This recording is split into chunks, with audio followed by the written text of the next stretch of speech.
What's raging, gamers? Good morning. Welcome to Rage Quit Video Game Talk Show Season 3 opener. How you doing, HenricK the Wreck? As always, I'm doing fantastic. How about you, Chris? Oh, man, I am Louis Vuitton, Tom Ford, Gucci. I mean, everything is great in the world, especially when I'm on air live with you, my man. I mean, this has always been so much fun. We are so excited. I mean, I hate going off for a break, you know, like even like 1 week or 2 weeks. There's something about always talking about gaming that gets me so excited. And there's a lot of goofy stories while we were gone for only just 1 week, and we can't wait to indulge. But before we even begin, I just want to say, hey, wherever you guys are streaming this show, whether you're on Meta, whether you're on X, whether you're on YouTube, Twitch, guys, make sure you hit the like or subscribe button so you never miss a live show. Which, just real quickly, it's kind of funny, HenricK, because I know you've been popping off on your TikTok, and you got this amazing series, even on your own YouTube channel, including TikTok, that's called In Development Soapbox. And, man, one of your videos popped up. How many views did it get? I believe right now it's at 56,000. It's incredible. But you know what really made me laugh? It's funny how you're trying to hype up a game, right? That's not in full production, right? It's pre-production. Is that how it goes? Yeah, correct. Yeah, it's just a game that's currently in development, but they have like little teasers for. And clearly it's gravitating towards a gaming audience, but even inside those comments, people were like, this dude's probably the guy that still calls Facebook Meta, or why can't you just call it Twitter? So I guess the people want to know. They need answers. What is it? How are you addressing it? Is it still Jack Dorsey's Twitter, or is it Elon Musk's X? Well, you know, I even said in the comments as a response, like, hey, I actually had a take where I called it Twitter, because to me, it still is Twitter. I was just like, when I was editing it, thinking, I probably should call it X because that's what they want to call it now. But hey, I mean, I guess it's either way nowadays because people call it one way and then they say you're wrong if you say it's that, and you can say it's the other one, and then they're going to say it's wrong when you say it's that. So I mean, you're basically win either saying way. You're still on about Twitter. Yes, that's what it sounds like. You know what? That's fair to say, because I still say Twitter. It's so hard to say X. I know they're trying to do everything to try to ingrain it into our cranium, but you know what? That is what it is. But we're not here to talk about Elon Musk and X or Twitter, however you guys want to call it, you young whippersnappers. But we definitely like to kind of start off the show with the bang, and there's always a lot of goofy content that's circulating all across the web. And you know, even during the break, HenricK, you know, obviously I got this new badass PC, but I still love to jump in my man cave and play on my PlayStation 4. But I started getting the blue ring of light of death. And it's so sad. And I am running this beast all the way until the end. And I actually got kind of inspired because some people have it way worse than I do. And so check it out for yourself.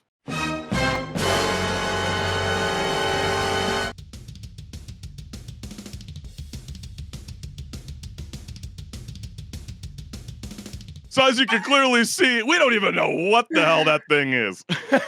Yeah, it's like opened up. It's all dusty. It's on life support, honestly. Yeah, you ain't lying. And I know the comments were very active. One person wrote, shit running on the power of friendship. Yeah, pretty much. Second comment had, one update away from exploding the house. And she on 1 HP. You know what? Sometimes maybe that was the better idea. Just remove the complete cover. I think that's my thing. My thing sounds like it's a jet engine every single time I turn on my PS4. So maybe I gotta let the thing breathe. Maybe that's what. Yeah, maybe you gotta dust it out too a little bit. Yeah, you know, but then, you know, you take off that tape, then, you know, all the warranty goes out the window. But then again, this the console is like a dinosaur. I still got a fossil on me. Warranty. I know, buy into the system. Get the PlayStation 5. What are you doing, Chris? I know. Shame. But hey, you know, there's people, there are kids, there are adults that will do anything to their ability to game on the go. And I know that's been one of the biggest complaints when it came to Sony's Portal. So, you know, just look at this one prime example. Can we help a brother out? I mean, it shouldn't be this difficult to play video games on the go. So I seen this kid playing Fortnite at Wendy's. He's playing Fortnite in fucking Wendy's. What the fuck? Yeah. Oh my god. You grinding over here? In arenas? Like, what is going on? You know, at first I thought it was a laptop because I was like, oh, okay, he's gaming on a gaming laptop. That's portable. Then he comes around the corner and it's a PS4 with a You TV. thought I was coming in with the laptop, like, Wow. Hayden? Like, set it up for me, like, Chris, this is the reason why I don't want to play the PC. But, dude, I mean, people were, like, very funny when it came to this video. I mean, one person wrote, his mom's the manager and couldn't find a babysitter, which is so Maybe. sad. It could be possibly a real thing. Second comment wrote, kids on 20 frames per second beating some sweats on 120 frames per second. So, HenricK, if you were wondering why you've been sucking so bad in video games, it's the kid from Wendy's. He's eating a Baconator. And number 3, need that Wendy's Wi-Fi. I mean, maybe there's a reason why we're all gravitating towards it. But it also reminded me at the same time, it's like, weren't those the glory days when you had a Nintendo 64 at Mickey D's? You know, like where you could literally play video games, you know, in their little playground set. I mean, forget the slide. Bring back the video games. What do you say? You know, there was plenty of times we drive by the McDonald's down the street from my house, basically, and it would say, like, oh, there's a Nintendo 64 in here. Come in and play and get some food. And we never really had McDonald's growing up, so I'd always look at it and be like, can we go in there? You're like, you have an N64 at home. What do you mean you want to go in there? There's one at home. But I get to actually play with kids. Maybe we can share on the same screen. Yeah, exactly. Hey, but you know what? You will do anything that you can to play the video games that you love, which brings up the next video, which is just incredible because it just doesn't stop somebody from playing an iconic game that everybody loves, Guitar Hero. But, you know, it's really hard to kind of get your hands across an iconic, you know, guitar unless you go inside one of these independent local video game stores. Well, one person got very creative. He's an avid Guitar Hero player, and check it out for yourself.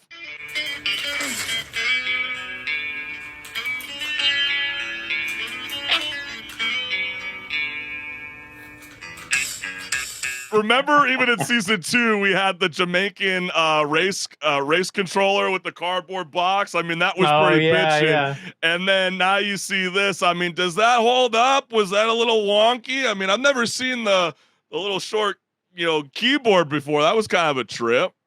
I'm going to say right now, get this man an engineering degree. He deserves it. You know, do people use those like keyboards? I saw like I wish I had a photo of it, but like I guess like some cats on PCs, they like to hold like one controller of a PlayStation and use the joystick to walk around, and then they have like a keyboard, or is it the other way around? They like to use the AW DS, like, and then they're using the R3 joystick to shoot and aim. Like, yeah, I've seen that before. I'm just like, why are you doing that to yourself? Come on, man. Yeah, I don't understand. That's just so awkward to play with. Yeah, exactly. I don't understand the small keyboard. That's weird, but obviously I guess it's worked out for the Guitar Hero player. But people obviously wanted to share their love for this man, or per se think about others who are falling into their lobby. Like this cat said, the controller my Call of Duty teammates use. Yeah, you might not be lying. You know, search and destroy can get hard with that bad boy.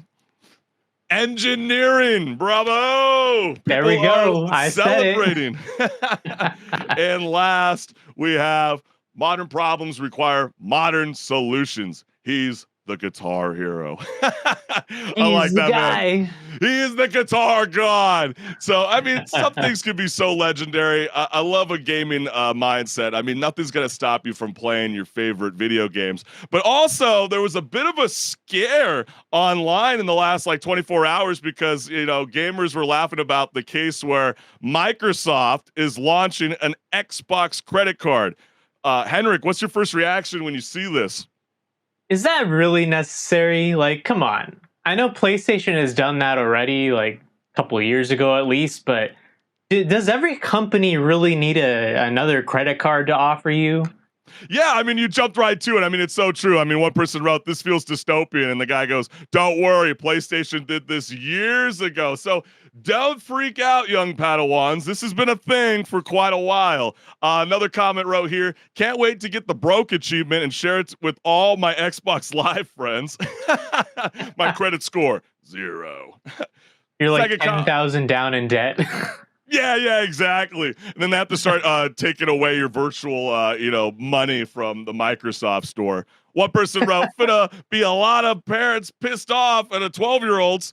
And last, microtransaction at its peak. So, I mean, the crazy part about this is Xbox is collaborating with MasterCard, and it includes points that you can earn and redeem for games and add-ons. And the card can also be customized with an Xbox gamer tag. So, hey, man, we're going to be talking about some of the wonky dating experiences that they're trying to invest in these, virtual gaming experiences. Maybe you might have to, instead of sliding in your DMs, be like, "Hey, girl, go buy yourself a drink and go get me, make sure you log in my gamer tag while you're at it." Put it on the Xbox MasterCard. Yeah, put it on the Xbox MasterCard. Forget the American Express. But hey, guys, we got a jam-packed show for everybody that's tuning in live for Rage Quit Video Game Talk Show. And we just want to remind you guys, if you are tuning in live right now, you might as well hit the like and subscribe button so you never miss a live show. And that notification bell, you'll always get a ding wherever you are, because we got that phantom pulse. It's that iPhone, it's that Android that's always got to alert you when we are ready to rock and roll. So hey, you ready to set the tone, HenricK the Wreck? Absolutely, you know I am. Hey, let's get it, baby.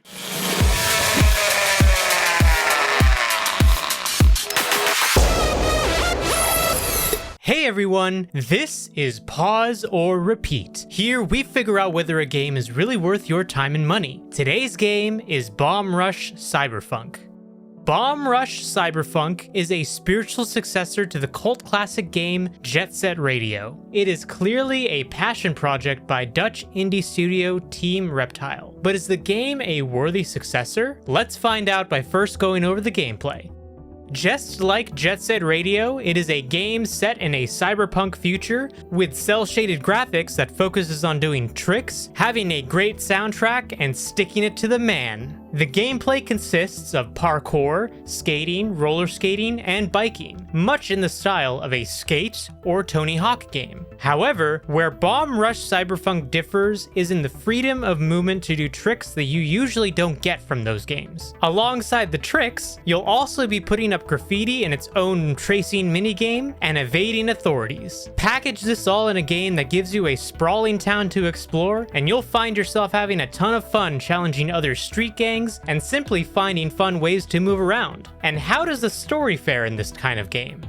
The story in Bomb Rush Cyberfunk is easy enough to understand. The setting is a cyberpunk future where swapping of body parts is commonplace due to the advancement in technology. You are part of a street gang in New Amsterdam called the Bomb Rush Crew. Alongside the rest of the crew, your goal is to conquer the city and become known as All City. To become All City, a gang must become known throughout all of New Amsterdam by performing acts of vandalism such as graffiti. In doing so, not only will rival gangs oppose you, but also the authorities, who will go to great lengths just to stop you. But now the question still stands. Pause or repeat?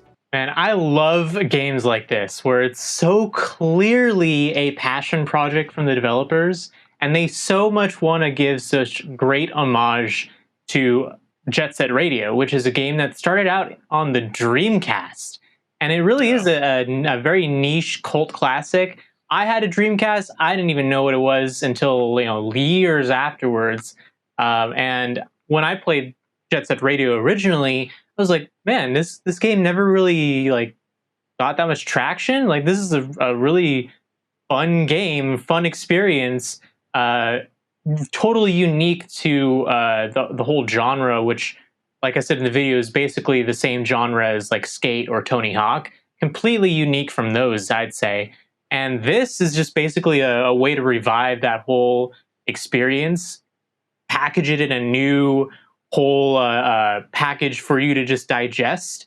And I'd say actually they did better than Jet Set Radio ever did, because whenever you play this game, the gameplay itself, it just feels a lot more visceral than Jet Set Radio ever felt like.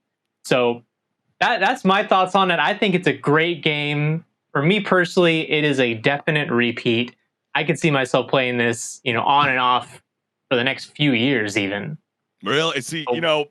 during season 2, I was very amped up to get my hands all over Bomb Rush Cyberfunk. I think it's a great adaptation, I believe, for the Nintendo console. But I'm so glad you referenced like Tony Hawk, Pro Skater, the 1 and 2 remastered, because I start thinking about even my experience being so excited even for that game, which is very similar to even this. Yeah, you get the remastered, you get to go back and kind of feel like that nostalgia factor, but you don't really go back and revisit the game. Like, I understand that Bomb Rush, Cyberpunk's got an amazing soundtrack. It's very smooth. I mean, come on now. I mean, when you have an upgraded console, everything's gonna be definitely smoothed out. But I just felt like, I mean, it's a really good game, but I have to give it a pause. I didn't feel like it was enough for me to want to constantly keep going back to the game. And I kind of giggled even during the video, even when it came to the story part, because I almost wanted to be like, what story? There wasn't really a story in the game, which is,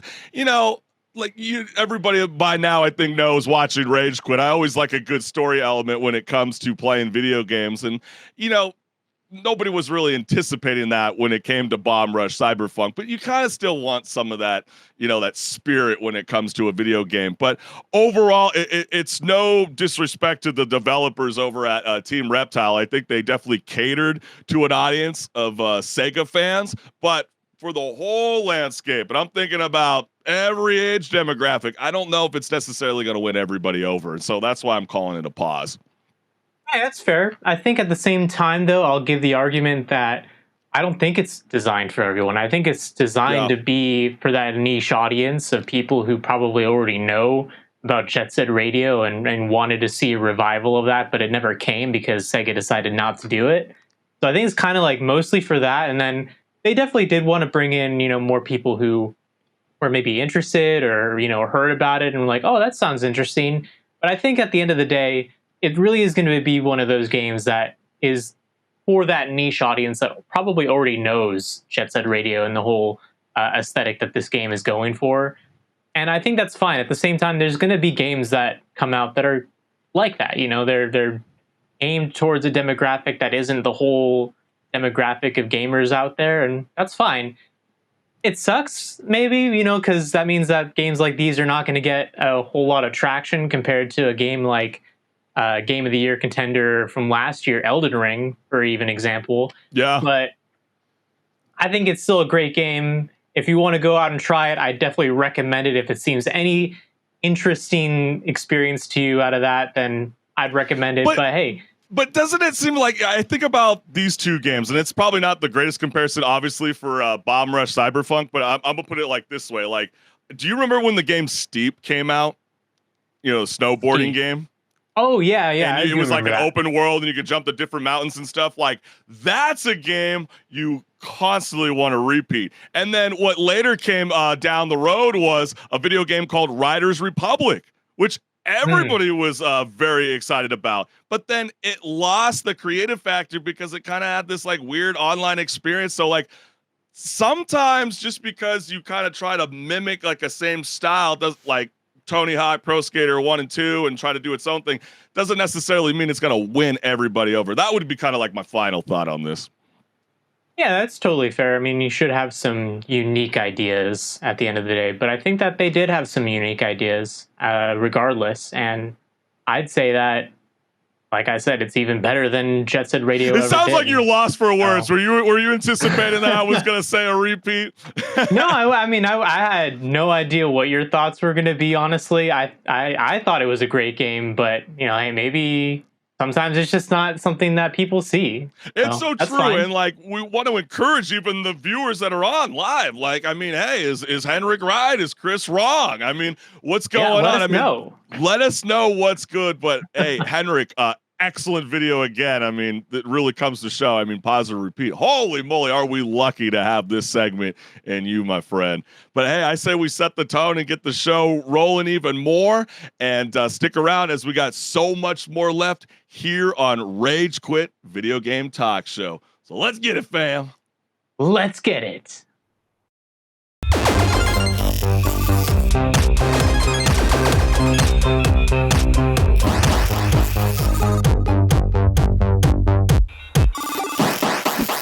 What's good, listeners? Welcome to Patch Notes, where my co-host HenricK the Wreck and I discuss gaming news, industry talk, and so much more. Let's get it! With subway surfing deaths among youths out of control in New York City, state leaders have found a culprit to blame.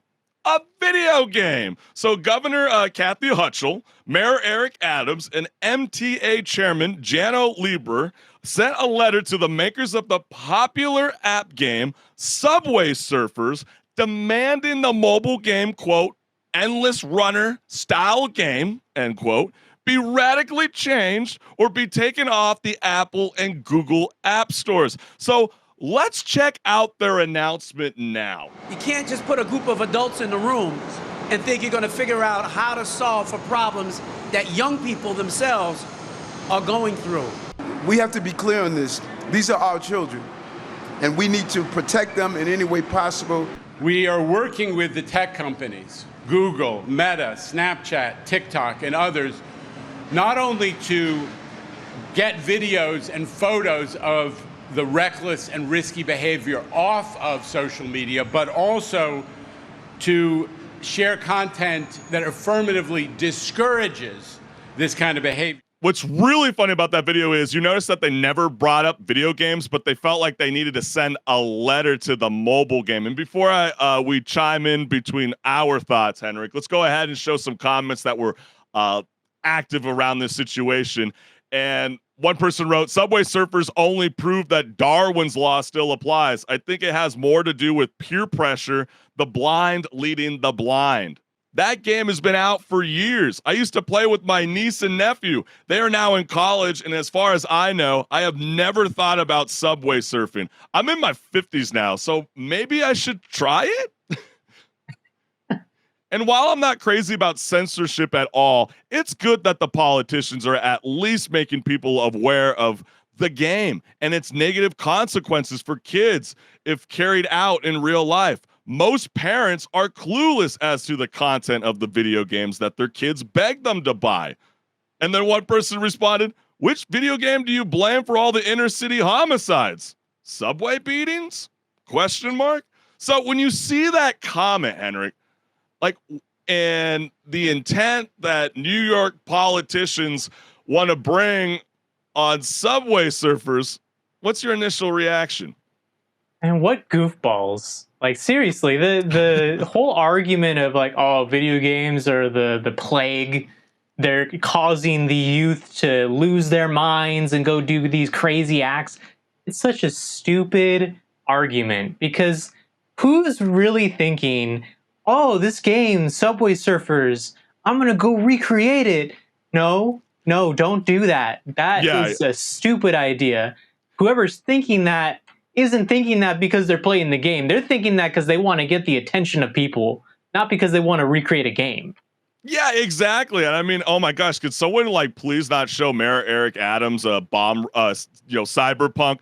Bomb Rush Cyberfunk. Bomb Rush Cyberfunk, because literally in the game you can combat with the police. Or what about Grand Theft Auto 6 that's about to come out? Does he not understand that there are hyper realism violent games out there, and they're literally going after a mobile game, which is like literally all you're doing is having like 3 lanes and you're dodging and you're weaving and you're running from a police? Like, I mean, how silly is that? I mean, doesn't that just to me, it seemed like these same Democratic politicians were the same people that said video games don't create, gun violence, but then also in the same breath will say, hey, listen, subway surfers, that's creating an epidemic of, subway surfers in New York. And I mean, don't get me wrong. 1 death is too many deaths, but they're talking about 5 deaths so far in New York City alone this year.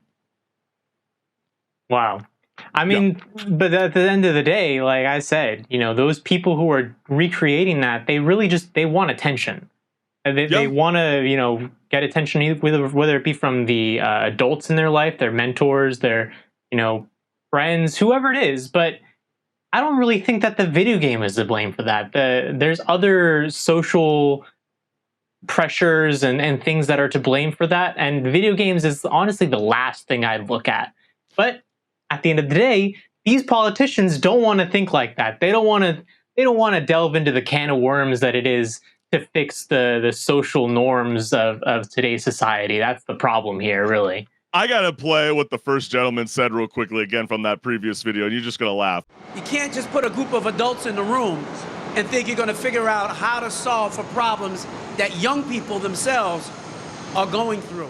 You got to get out of office if that's how you think. Like that's the craziest, most outlandish statement I've ever heard. And even when you go and check out the letter about why they felt like this was something that they had to go after, again, 11-year-old game. It's been out for 11 years, and now they have a problem. And they go, well, you know, we looked towards this New York Magazine story, and it said that you guys have over 1 billion downloads just on Google alone.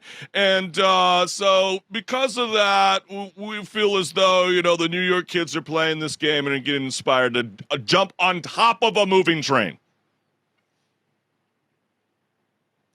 Yeah, how about instead of the money that we're going to funnel into, you know, making these moves to get these games taken down, how about we funnel that money into figuring out why they are doing this instead? Yeah. Why are these kids doing that? Let's bring a group of them into a room and ask them respectfully, treat them like adults, not like children, and ask them, why are we doing this? Like why are you thinking that it's a good idea to go and recreate Subway Surfers? Well, instead of like partnering up with like middle school or like high school students to try to get involved with your silly ass campaign, why don't you actually start developing a system actually on the trains, on the subways, that can actually alert the conductor that someone's literally standing on top of the roof of a moving train, so that it immediately stops? I mean, this is the kind of dumb stuff that, like, oh, it just aggravates me. You know, it's like we keep going down this silly, endless road where,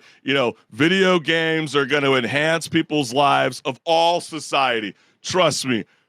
If you are that stupid to jump on top of a moving train, fate will decide your destiny.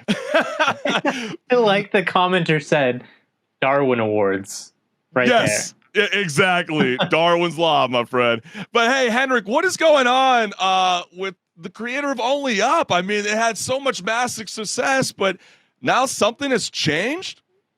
Yeah, so Only Up, it was one of Steam's bestseller games for a while. There actually felt like so many people were playing it.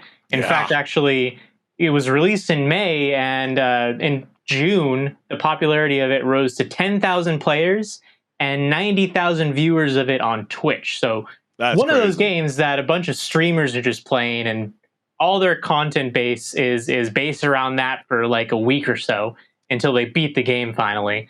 But the creator actually just pulled it off of Steam completely, stating that it was stressful.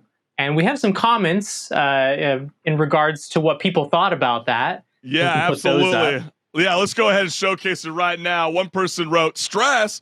What stress? You created a game that went viral. Why is he crying about it? Yeah, right. This whole purpose of making a game is for people to play it. Why is he stressing?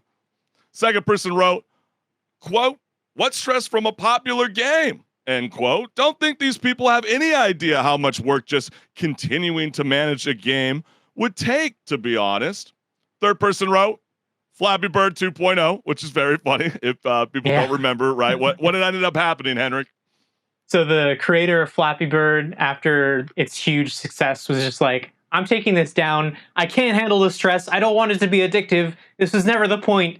And he took it down. Exactly. Yeah, he just got so stressed out by it, he felt like he was a crack addict himself. And then last, what kind of Jonathan Blow, Phil Fish-like behavior is this? If you want to put it behind you, just ignore it. If it's free, leave it up. If it costs something, make it free. Then leave it behind you. Don't get all arrogant and try to erase it.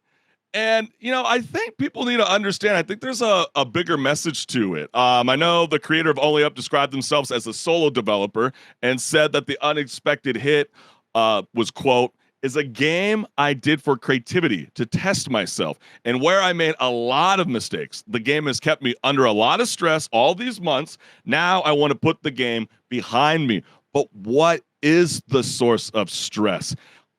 Do you want to share that with the listening audience, HenricK? there's a whole story behind that, I'm sure, and we probably don't know the entire details because he didn't really share everything with us. But we could kind of piece things together, I'm sure. If we look at the fact that, that game has actually been off of Steam a couple times at this point. Yeah. And the reason why it was off a couple times already was because of copyright issues. Because all the assets in the game that he has in there, he has, maybe even close to 1,000 assets, I'm sure. Some of them were not his, and he didn't pay for the rights to use them. So even though, yeah, it was just a way for him to, kind of develop his creativity and, try something with game development, it kind of ended up being a bit stressful, I'm sure, because of the fact that all of a sudden he's being slapped with these copyright issues from all the assets that he used without permission. And he's making money off of it at the same time. So, exactly. That's the the key at that thing. point.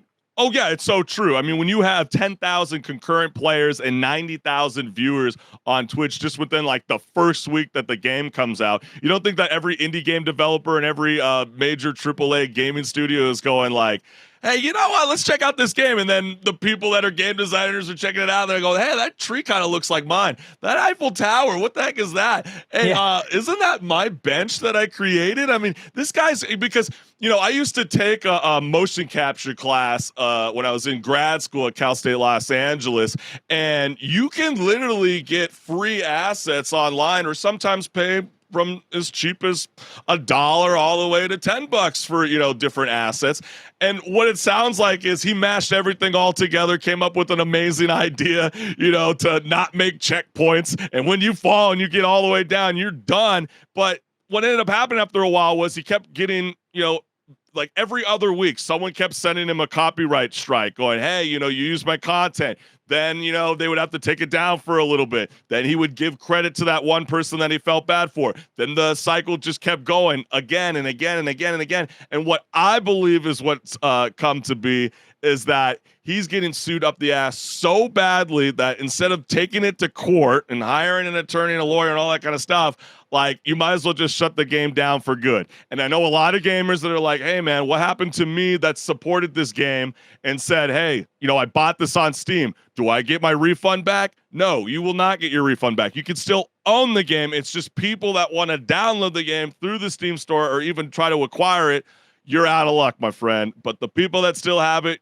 you're very lucky. You're very blessed to be able to do your thing. So, I mean, it's insane. It's insane to think that, like, a lot of stress can be involved when you're by yourself. That's all I know.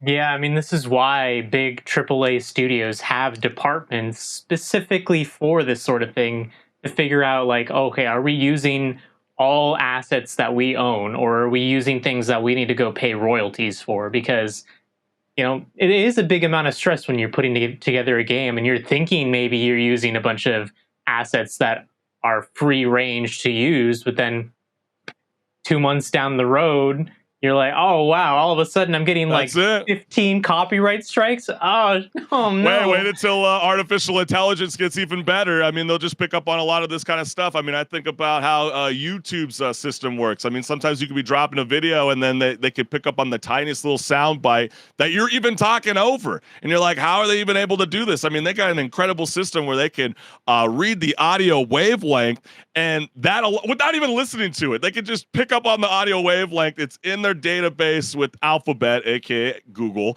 and they can pick up on all your stuff, and you can essentially be taken down. So trust me, these kind of style of moves from this one creator is not going to be a normal thing, I believe, in the future, but they're going to try. They're going to try to do what they can do to kind of get away with these certain things. But clearly, he's moving on to better things, and he has addressed to the public that he wants to focus on a more of a cinematic approach with his next project. So we'll see what happens with the creator. But hey, man, Only Up took over the summer of 2023. So, I mean, as much as he's gone through a lot of stress, there's a lot of things to celebrate, man. You made a lot of great viral moments.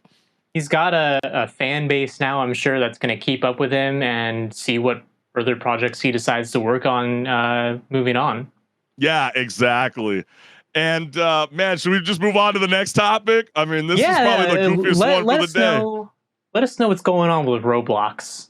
There's some funny news there. There really is. So Roblox, the platform that lets you create, share, and play games in a virtual universe, recently hosted its annual Roblox Developers Conference. And so the conference saw the platform hop abroad the generative AI bandwagon, which that doesn't really surprise anyone at this point, right? I mean, at this point, I think everybody has to embrace AI. But what really caught everybody off guard were Roblox bold plans about introducing, quote, dating experiences that would help thousands of adults meet on the platform over the next 5 years. And yes, it's real. And yes, we have the CEO talking about this new 17 plus experience. So let's go ahead and take a look. Number 8. Now there's a lot of caveats here, so let's not go crazy. Okay, so notice double caveat. 17 plus verified with photo ID in 17 plus experience. But we do believe there's enormous population where traditional ways of meeting are scary, awkward, and ultimately we think 3D simulated meeting, I'm not going to use the D word, but subsequently real life relationships is going to happen. Okay, and we're going to build a platform to support that. What is this, like a George Carlin skit? Like, what was that? We're not going to use the crowd's D reaction word. says everything. Oh, big time. It was like, oh God. Oh gosh. And trust me, we have a lot of comments when it comes to this. So before you and we indulge in our conversation about this insane wonky experiment, the first comment that we got here live on air is, does Roblox know only 9-year-olds play their game? Question mark. And then one guy responds back, it literally says 17 plus. But my dude, have you ever heard anybody that's like, yo, bro, I just got off of work, man. I'll see you on Roblox. Yeah. No. The second comment wrote, when you get catfished by a middle-aged man, very much a real possibility. Number 3, introducing dating experiences on a platform like Roblox, known for its younger audience, seems like a misguided decision. There are plenty of platforms catered to 17 plus dating. Roblox should prioritize its core audience and their safety. Why are they making it more accessible for weirdos to communicate with kids? Like a 17-year-old ain't even an adult yet. Who is making these decisions? Groomblox. That's who's making the decisions. And last, also, why did they make it 17 plus and didn't just make it 18 plus one time? Because the last thing you need is a 17-year-old Roblox player dating a 40-year-old one. Plus, kids be faking their age on there, so they better require some verification, some ID. There's so many red flags. Roblox, what are you thinking?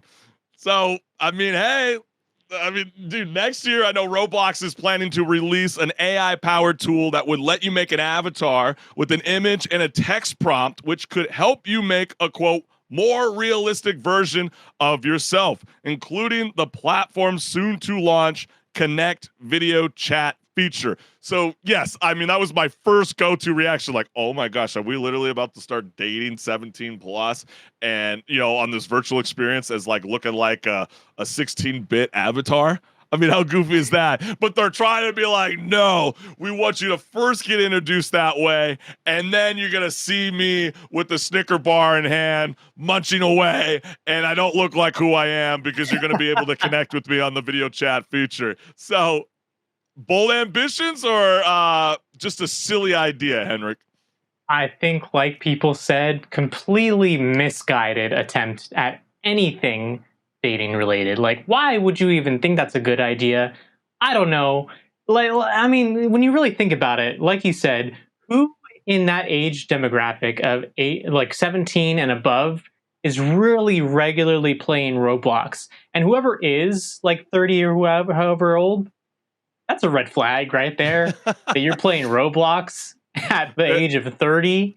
It's like, a bit strange. Why are you doing that? There's a bunch of kids that play this, by the way. You know, like anytime that because I work at a retail store doing, you know, like setups and things like that. Yeah. There's so many times that people will come in with their kid, probably around the age of like 9, 8, something like that, and they're saying, hey, my kid wants Roblox. Could you get that installed for us? Yeah, sure, we got you. So many of that. And I've never once seen someone come in with a desktop tower, a tablet, anything over the age of like 10 saying, hey, I want Roblox installed. No. Yeah. Never seen that. You'll never see it once. It's funny because that was just like 1 point out of his 10 5-year predictions, and I just grabbed another 2 that really kind of, or 3 actually, that caught my attention. One of them said that they want to bring Roblox to the K through 12 curriculum, including language classes with schools in other countries, to also provide virtual field trips. So we'll just pause on that 1 point. Virtual field trips? There's a thing called Google Maps. Yeah. What about Assassin's Creed Odyssey? What about Assassin's Creed Mirage? Like, we're really doing a 16-bit virtual field trip? I mean, how sad would that be, us growing up, being able to have the luxury to be able to leave our elementary school or middle school to just go to a museum, and then Roblox takes over and says, you'll never leave this gated school. You're going on a virtual field trip with us. Strange. What do you think? I mean, at least that makes a bit more sense, to incorporate some sort of game that a lot of kids already like called Roblox, to integrate that into education. Because, Minecraft does that even. There's a education edition of Minecraft. So it could work. Now, in regards to the field trips, come on. Yeah, that's goofy. You gotta get the kids out there touching grass, actually, not sitting them behind a computer and be like, okay, kids, today we're going to go to the Natural History Museum. No, let's just actually go to the Natural History Museum. Yeah, let's actually just go. If we're in the local area, let's do it. That's so true, man. I mean, I can see Roblox trying to essentially become like the new tool to try to teach kids how to, type on a keyboard. But I don't know what more you could provide. Like a fun math game, English? I have no idea. I'm sure the possibilities are endless. But there was also another point they referenced, and they said a top fashion designer will be discovered on Roblox without having any experience in physical fashion. How does that make any sense? I mean, do you style in 16-bit? Like, how is the game's version of whatever you're wearing going to translate to real life? Is it going to look like a Lego set? That's what I'm saying.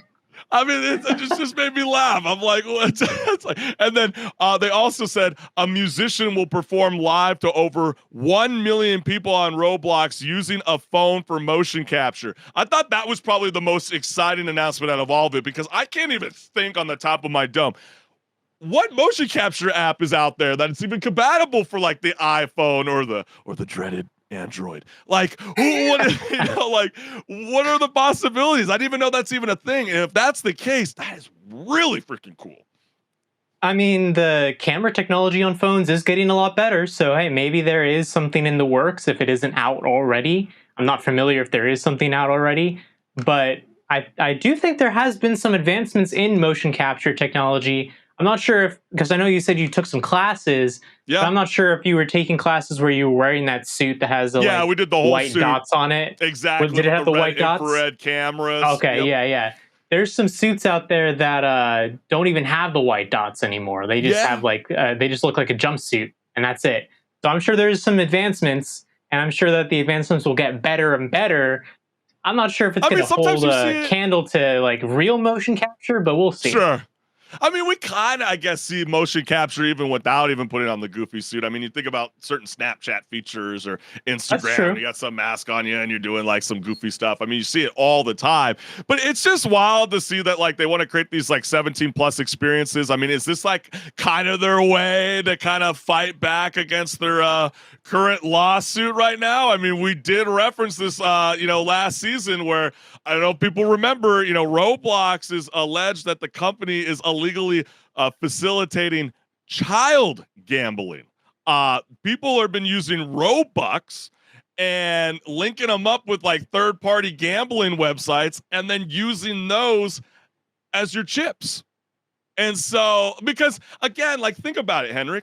What can you create that's a 17 plus experience? Hey man, go to the bar and go buy me a virtual wine.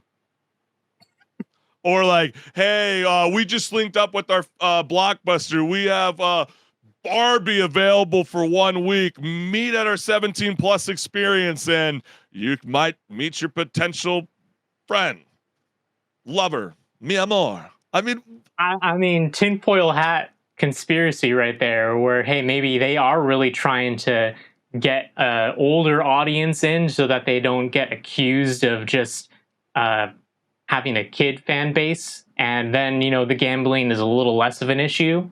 Maybe that would be so wild. Obviously, a lot of things are going to be developed. This case is going to go on for quite a while. It's in the early stages, but if we get any kind of updates, trust me, we will revisit that topic. But Roblox, this is not the right move. If anything, you guys need a complete overhaul of leadership, in my personal opinion. It's just insane. Personal opinion. I'm not saying the opinion. That is what it is. You guys got to go. It's terrible. But hey, HenricK, this was one of the biggest uproars as well that's happening in the gaming industry. Talk to us. What's going on? So we know, there's a bunch of developments in AI going on right now, right? And AI is being implemented by so many different companies, Activision being one of them. Activision has this new AI chat moderation tool called ToxMod that they're working with the company Modulate to develop and integrate into their Call of Duty first-party games, specifically Modern Warfare 2, Warzone 2, and then it's going to be in the upcoming Modern Warfare 3, and it's going to be able to analyze what's being said in the voice chat between players, and they say at least that it is going to be able to analyze tone and intent in speech to determine what is and isn't toxic. Tone and intent? Like, how does that even work? Like, everybody knows the derogatory word that I'm thinking about right now, but like, there are certain people and different ethnicities that use this certain word with the tone and intent that, like, how the hell in the world is an AI going to figure out if that's a different person of color that's just kind of saying it, right? That's strange. Yeah. It's like... I don't know how the hell that would work out, but they do say in theory it's going to be judged by a human before it takes action, right? They do say that, but we do also see how things are with AI already in things like YouTube and all that. We'll see, but we do have some comments. Yeah, let's go ahead and read the comments first. Let's go ahead and do that first before we really go into the weeds. Yes, sir. So the first one says, imagine banning people for speech, but not for using third-party malice hardware and software to cheat on the game and ruin other people's experiences, ruining the integrity of the game. What times we live in. Second comment wrote, Activision makes hyper-violent game based on gunfighting. Also Activision. Words are mean. There is nothing more toxic than being unable to handle bad language from strangers on a video game. It's not a matter of protecting anyone from hearing things. It's a matter of preventing people from saying things. It's control, not protection. I can already see a bunch of unfair bans coming from a mile away, considering that this system seems easily exploitable. And last, I love the toxicity, and in my opinion, we are an adult and don't need someone protecting us. There is a mute button for a reason. Is that justifiable? Is the mute button really a thing, or should Activision get involved, HenricK? I think that at the end of the day, there's always going to be some sort of negativity in gaming, unfortunately, especially when you have very competitive games like Call of Duty, where you'll be playing Search and Destroy. I have this this content creator on YouTube that I follow named Hummus Thunder, and it feels like in every game that he plays, at least in the videos that he showcases, maybe it's not every game, it's just every video. Right. There's at least a few people who he completely destroys, and then they just immediately drop like tons of slurs, tons of profanity, Sure. And it's like, okay, like, is it really that small of a community of these games that are actually toxic, or is it really just like by game? Is it Call of Duty that's really toxic, or is it gamers as a whole that are not really that toxic. Well, see, that's interesting that you bring that up, because remember, even during last season, during the final episode, we discussed Xbox implementing a new strike system, and we kind of made fun of it for saying, gosh, they're really kind of treating this strike system like it's a video game. Hey, you got 1 point for doing something very naughty. You got another thing for doing this, And so, yeah, you got major console developers that are kind of considering it. Sony and Nintendo, the last I recall, they've always recognized hate speech and toxicity, but they don't really have a strike system. So it is on a level kind of wild to see that Activision, again, with a hyper-realism, violent video game that you have to be 18 plus and older to play, is concerned that we got to bring AI to combat the 0.000000001% of bigoted racist people. Yeah, I mean, it's crazy. But at the same time, Riot and Blizzard have already been moderating their chats. We have, Valorant and Overwatch 2 already doing that. And I mean, Overwatch was really controversial, actually, when they announced that they were going to start doing that. Because it has that whole like Big Brother mentality, like, oh, okay, why are you wanting to listen to everything? Oh, I know. And that's what people were thinking about. But at least at the end of the day, from what we know, at least, they're not using their data that they're collecting to develop a language model, which is something that Riot is doing. Right. And I think, okay, so now I'm going to put my tinfoil hat on, because I've been thinking about this for a very, very, very long time. Because you think about it, you're like, why would Activision even implement this kind of thing? You're going to analyze tone, you're going to analyze intent. Well, and now you just brought an excellent point with the whole Riot and Blizzard getting involved with gathering voice chat data for over a year to develop its own AI language model. Well, Activision's going to do the same thing.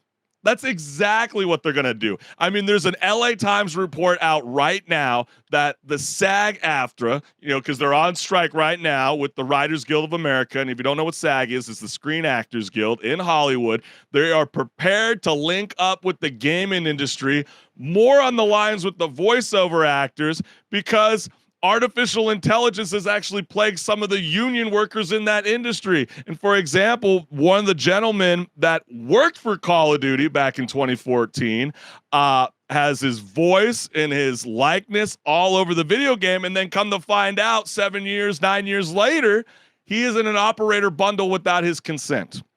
And that's what's freaking people out. And yeah, I think on a level, we do need to start embracing AI. I mean, it's not going to go away. But there are certain implications like this, like where it goes, man, really? Do we really need modulate? And, this new AI tool, ToxMod, to really kind of decipher these sort of things? I don't know. But if you're going to go in there and start saying silly stuff like, the Holocaust ain't real, or, saying something like crazy, maybe that's what ToxMod's trying to go after. But if you're like, F you BITCH, and people start getting like suspended and all that kind of stuff, it's like, dude, you get caught up in the moment sometimes. Did you not see all the reactions from the New York Jets fans when they had a heart attack when Aaron Rodgers dropped, and then they saw Zach Wilson go in? They're like, all that kind of stuff. So it's a real thing. So I don't know. Yeah. I find this to be such a slippery slope. No, it definitely is a slippery slope. And like you said, it is so much a thing of, you get caught up in the moment sometimes, and even the best of us are going to maybe slip up in that regard. But there's also the whole thing of like, if everyone's being moderated, it's just like when you put a camera on people. Like if everyone knows they have a camera on them, they're going to act completely different than they do normally. So at that point, are we going to get the same personalities from people? But think about it like this, though, HenricK. I think a lot of us, even myself included, we kind of forget this, too. Remember Sony, like 8 or 9 months back, you had no choice if you already had the console and you wanted to play online games. They were already going to track your voice without you even wanting to. So, like, sometimes you just have to hit the mute button on your mic, even when you're playing a story mode game, because they're logging everything. And again, that's why I put on my tinfoil hat on. It's because they're trying to collect your voice data so they can even get even better with the technology when it comes to artificial intelligence. I mean, I get so excited when I thought about, Ubisoft's, Ghost Rider, for example, going to speed up the process for the NPCs. Well, guess what? A lot of you voiceover actors are going to be totally screwed unless they really want a personality behind their video game that feels like it's going to elevate that AAA game to a whole new level, because we got quote unquote Christopher Judge, the voiceover and actor for Kratos, God of War. It's going to be to that magnitude, I think, moving forward in video games. And we'll see. I mean, we saw even at the Game Awards, right? With Nicolas Cage jumping up on stage, getting very excited. Al Pacino even handed off the award, to Christopher Judge. So I think that's kind of where it's transitioning. Video game studios are going to embrace AI voice for all the nonsense NPC characters, and then they're probably going to start looking towards Hollywood actors or maybe some young television stars and really try to embrace them into their video game world. But hey, I guess we're going to have to soon find out. Yeah, we'll definitely see, and we'll keep our eyes on this, and if anything does develop more, we will let you all know. We'll be one of the first to talk about it. That's so true. But there's some debates going around about the games that have been coming out this year, Chris. I feel like what's going on there? Yeah, let's go ahead and talk about it, because I feel like it's appropriate now to have that conversation, because gamers are calling 2023 one of the best years for video games, and it hasn't even ended yet. I mean, there's no denying this year has been home to some truly spectacular releases with monumental titles like Baldur's Gate 3 and the recent release of Starfield, with more huge releases on the way like Mario Wonder, Mortal Kombat 1, the whole relaunch of the series, and Marvel's Spider-Man 2. So gamers were quick to share their thoughts on 2023 so far. So let's go ahead and take a look at some of those comments. First person wrote, 2023 equals 2000. A lot of the same franchises and types. Year 2000 releases: Diablo 2, Baldur's Gate 2, The Legend of Zelda, Final Fantasy, Resident Evil, Spider-Man, Street Fighter, Tekken, Icewind Dale, Chrono Cross, Quake 3. The list goes on and on and on, as you can clearly see. That was kind of funny. And I mean, that's because 2023, again, is kind of living in the year of the remastered era. A little bit, yeah. Oh, really? A little bit? Come on, Henry. Come on, man. But bro, you forgot the best game this year. Golem. The guy goes, damn, how could I? I was too focused on our ununanimous game of the year pick, Redfall, to be honest. And this comment's here for you, my friend, HenricK the Wreck. I think you mean Forspoken, laughing my ass off.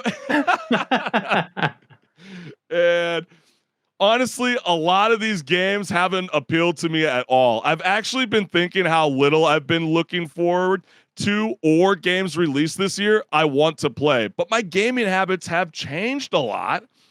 And number 5, I'm 36. This is the greatest year in gaming of my life. Played just as much, if not more, than when I was younger. So, how's the verdict stand? Is 2023 the greatest, or should we just be saying one of the greatest? I'll let you lead it first, HenricK. I'd say maybe one of the greatest. I mean, every year is going to have duds, but it really seems like AAA gaming in particular this year really showed its cracks, in the sense of we had so many AAA games come out that either didn't work at launch or still don't work even months afterwards. Or even, if they ever do get fixed, are just not good experiences in the first place. So you can't. So that plays a factor in how you're viewing the experience, not like the full. Gotcha. Okay. At the same time, though, I will say indie gaming is the best it's ever been. The gap between indie games and AAA games is slowly closing. And there's been plenty of great games, even in the AAA space, that have come out this year. I just finished Armored Core 6 this week, and oh man, that was a great game. See, I mean, there's so many. I mean, we would be spending a whole another 15 minutes on this topic. I mean, you can think about Hogwarts Legacy and how people really thought, hey, that's going to be the game, and then all of a sudden Legend of Zelda comes through in the mix, and then they just decimated the records even from the previous title of that series launch. I mean, it's just incredible to see what the hell's going on. And I know people also did say, hey, does it really hold up to 2007?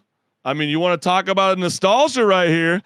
We had BioShock, Crysis, The Witcher, Mass Effect, Portal, Assassin's Creed came out, kicking off 6 iconic series. And we also have Assassin's Creed. I even saw this morning more gameplay footage just showed up for Mirage. So like, it is pretty wild to see that like 2023 is kind of picking up, you know, from a lot of the iconic titles that are still living on to this day, which is incredible. And a number of exciting fan favorite franchises that got brilliant new releases too, such as Halo 3, Super Mario Galaxy, The Legend of Zelda, Phantom Hourglass, and Call of Duty 4 Modern Warfare.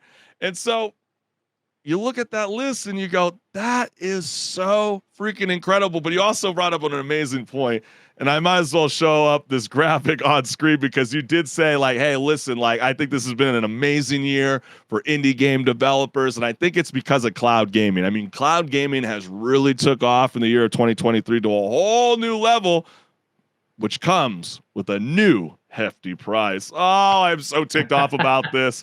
But PlayStation's current ecosystem, they just increased the new price tiers for all 3 on the PS Plus. So as you can look here, they are money hungry machines. I mean, it used to be $120 for the year for PS Plus Premium. That is getting the whole shebang. It went up $40 in less than a year.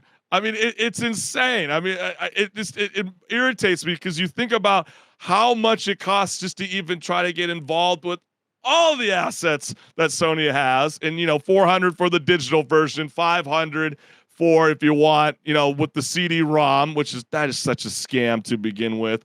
$550 for the PSVR 2, PS Portal, which is just a BS remote play controller. You got goofy headsets, and then now first parties, which we already know are $70+ games, and with cloud gaming being more embraced, I wouldn't be surprised if they go $73.99.